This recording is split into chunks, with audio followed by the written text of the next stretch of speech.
500 g mljevenog mesa. Može junetina ili svinjetina. Ja sam kombinirao pola junetina, pola svinjetina, oboje od buta. 2 g soda bikarbone, 1,5% soli, znači stavio sam 7,5 g zbog slanog nadjeva kasnije. 1 decilitar mineralne ili kisele vode. Preporučujem da stavite kiselu vodu, ali u nedostatku možete staviti i običnu. 2 češnja češnjaka protisnuti ili sitno nasjeckati. Papar.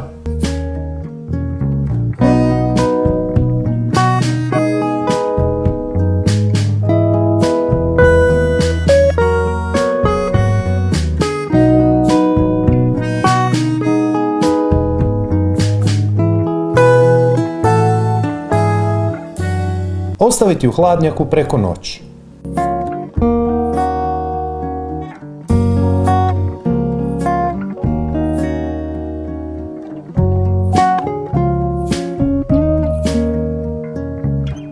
Jedan manji luk, samo 100 g je dovoljno. Podijeliti na pola, pa polovicu dodati u meso, a drugu polovicu od 50 g ostaviti za kasnije. Dosta listića peršina.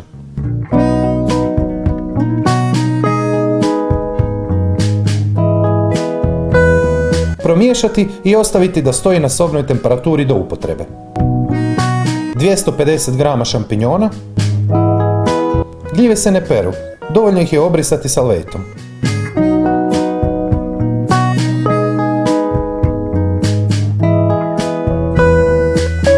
Samo kap 2 ulja, mora se slanina u nečemu otopiti.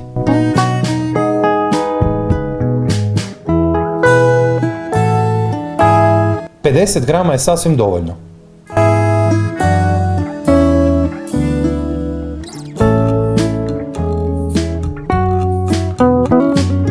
Kratko pržiti, oko minutu 2.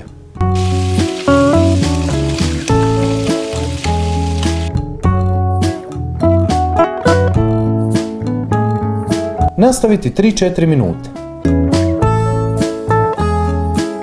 Gljive će pustiti dosta tekućine koja se mora reducirati. Oko 5-6 minuta sve ukupno. Možda nešto i dulje. Ostaviti da se kratko ohladi do upotrebe.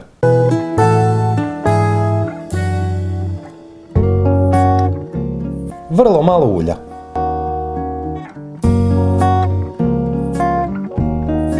Vrećica za zamrzavanje će vam olakšati posao.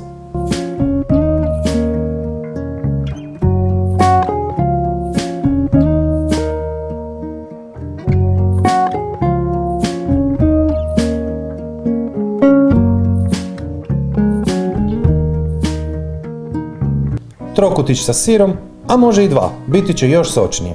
Ne brinite, neće iscuriti. Nemojte pritiskati odozgora smjes u dlanovima, biti će zbijeno onako kad bude pečeno i tvrdo.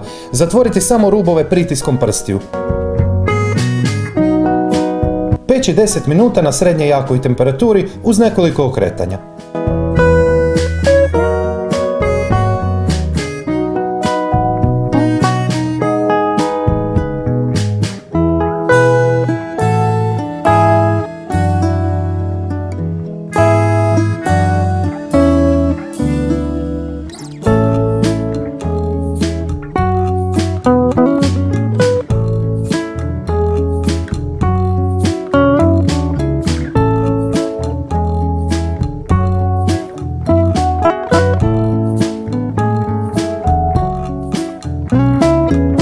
Ispod svakog mog videa pisani recept, popis sastojaka, postupak i savjeti koji nisu stali u video. Ali i preporuke za slične recepte, razne vrste pljeskavica, ali i razna druga jela sa mljevenim mesom koje ste možda propustili, a volio bih da ih pogledate jer su odlična ideja za ručak.